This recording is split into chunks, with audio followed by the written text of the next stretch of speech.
All right, Coach, tell me about 2019 Longview Lobos. Well, we've got some work to do. You know, we lost 39 seniors from last year's team. We only have 8 starters back, 4 on each side of the ball. But I feel like we're going to have good senior leadership. And, kids that had an opportunity to experience the state championship run last year, semifinal run the year before. So our kids, basically we've had 31 games in 2 years. So, they've had the opportunity to experience a lot, and that added practice time on the field, I think, is going to help some of our more inexperienced players be prepared for what's coming on Friday night. So we got to find the right chemistry. We got to stay healthy. And we got to make sure we play together as a team and do the things right to be a championship caliber team. If you could pull out some names, some of the kids that we should pay attention to this year. Well, offensively, we have 4 guys back, as I mentioned. Of course, our quarterback, Haynes, is back. Receiver, Caden Kirby, who had a good year last year as a ex-receiver, splitting receiver for us. Tight end, Jalen Braden's back. And center, Parker Cox, who started 31 games for us over the last 2 years, so he'll be a 3-year starter there. Caden Meredith's a young kid at running back. I think a lot of people are going to get to know pretty good. A lot of our fans already know who he is, but he's a good football player and can be a special type of kid. And J.D. Williams will be a all-position guy for us. He'll be a slot receiver, tailback, backup quarterback. We've got to get the ball in his hands a lot. And then C.J. Hopkins is a young receiver off the JV. I think he's going to make some big plays for us. Defensively, I think Sawyer going well. It's the defensive line. Andrew Beltran, both of those guys have varsity experience last year. Tyshawn Taylor is one of the best linebackers I've coached since being at Longview. He has a nose for the ball, and he loves the game of football. He practices that away, and he plays that away.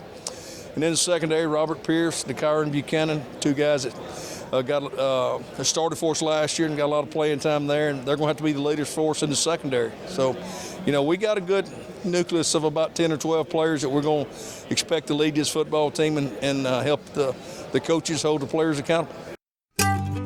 Hey, did you know that Lone Star Gridiron does mini helmets? Yeah, custom designed mini helmets that match your school. When quality and attention to detail are important, choose authentic Lone Star Gridiron mini helmets. Our library currently has hundreds of different Texas high school football teams. If you don't see your helmet, reach out to us about creating one. And hey, they make the coolest fundraisers for your booster clubs. Go to LoneStarGridiron.com and look for mini helmets on the top menu bar. Right, and what about the district? What do you expect out of the district? Well, I think our district's going to be tough again. Rockwall is a team that, has got a lot back from last year, and Rodney does a great job. Mesquite's much improved from what they were, and Fleener's got those guys going again.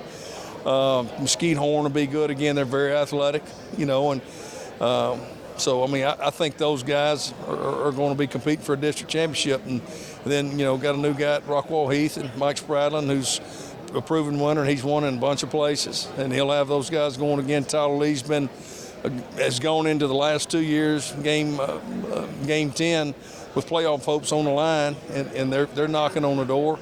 And, then North Mesquite, they're always difficult. They are athletic. And Coach Cedar's done a great job with those guys of getting them close, too. So I think top to bottom is pretty competitive and a lot of parity in the district. And, there's not going to be a week off. Right. And finally, any other team around the state that may be a surprise to people that you think? A surprise? Well, I just go back and think of the people we played last year in our region. Copper's Cove's going to be much improved. Jack Alvarez is going to have his second year at the helm, and he was kind of running behind last year, getting in so late. But I know he'll have that team ready to go, and they're difficult to prepare for. I think Vandergriff out of Austin will be competitive again. They were 12-0 when we faced them, and Drew does a great job with their talent. Westfield's not going to surprise anybody. They're going to be there in the mix regardless. And then I look for Tascosa, to make a little noise over there in Region 1. They're hard to prepare for, got a difficult scheme that fits their kids quite well, and it can frustrate some people. So I don't know if that answers your question, but that's the guys I think that'll be. Perfect. And, well, good luck on the season. Well, thank you very much. Appreciate it. LoneStarGridiron.com. Access the complete history of Texas high school football, over 100 years of information, win-loss records, coaching histories, individual stats, records, and more. Lone Star Gridiron, the authority on Texas high school football.